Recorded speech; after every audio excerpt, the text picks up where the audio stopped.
Sono Gianni Barbacetto, giornalista, lavoro al Fatto Quotidiano. Con Davide Milosa ho scritto Le mani sulla città, come gli uomini dell''ndrangheta vivono tra noi e hanno conquistato Milano. Nel libro si racconta come l''ndrangheta abbia messo appunto le mani su questa città, partendo da un grosso business che è quello della cocaina, ma sviluppando molti altri business, da quello dell'edilizia, del movimento terra soprattutto, l'intromissione nei grandi appalti, la conquista del mondo della notte, le discoteche, i parcheggi, i baracchini notturni dei panini, modi anche per controllare il territorio di questa città. La 'ndrangheta è l'organizzazione criminale più presente a Milano, ma a Milano ci sono anche gruppi di Camorra, gruppi della Stidda, gruppi di Cosa Nostra, non ci facciamo mancare niente. Un magistrato di Reggio Calabria che conosce bene la 'ndrangheta, Nicola Gratteri, ha dichiarato che almeno 13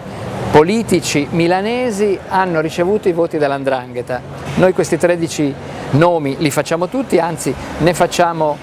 molti di più.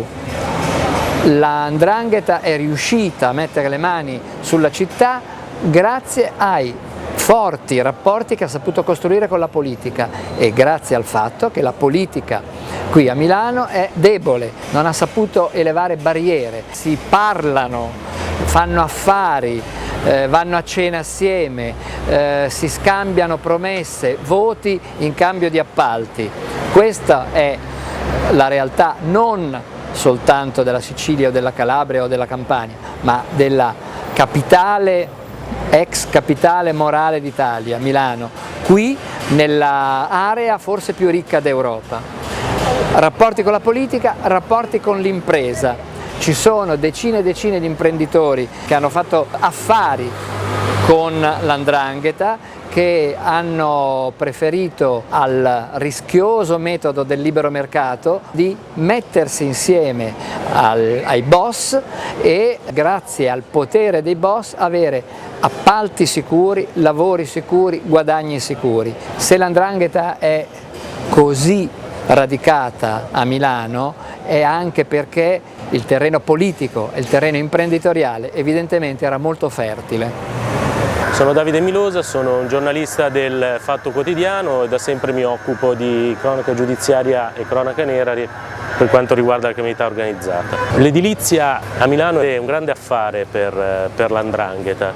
e certamente anche in questo momento di grande crisi il comparto più gettonato da parte delle cosche resta il campo immobiliare. Non a caso le ultime grandi inchieste hanno raccontato e ci hanno raccontato come i POS, i padrini calabresi, utilizzino lo strumento delle società immobiliari per riciclare denaro, e proprio perché i padrini della 'ndrangheta hanno tanto denaro e per capire quanto denaro hanno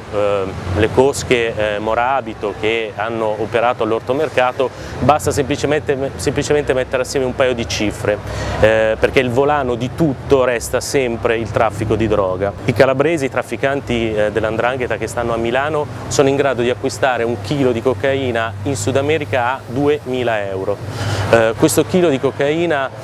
in Italia viene venduto a 44.000 euro, quindi con un enorme forbice di guadagno. Tutto questo denaro è chiaro che deve essere reinvestito e nonostante la crisi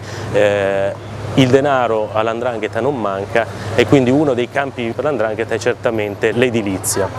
A Milano in realtà il valore del mattone non si sta svalutando più di tanto, basta pensare che a Milano, la Milano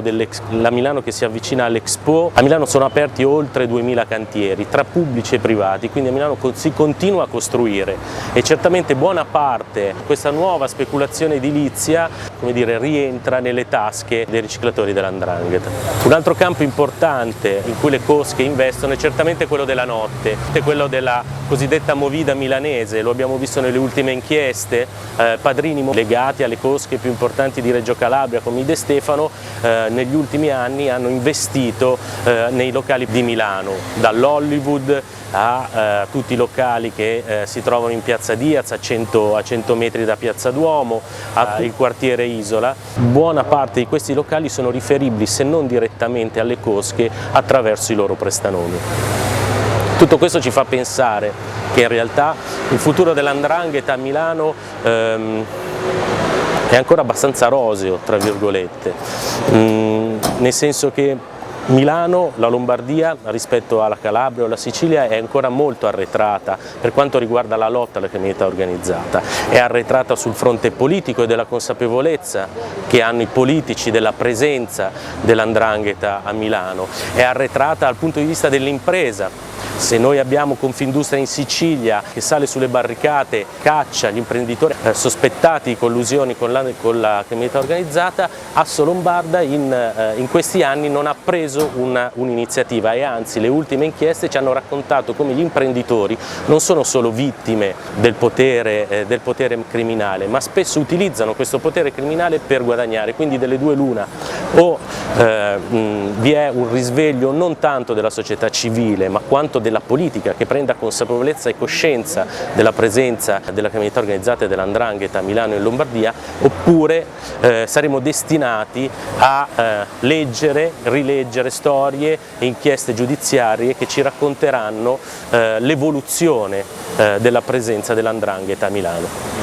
La gestione dei locali serve anche a controllare il territorio. Abbiamo visto che, come dire, da un lato il controllo societario dei locali, dall'altro il controllo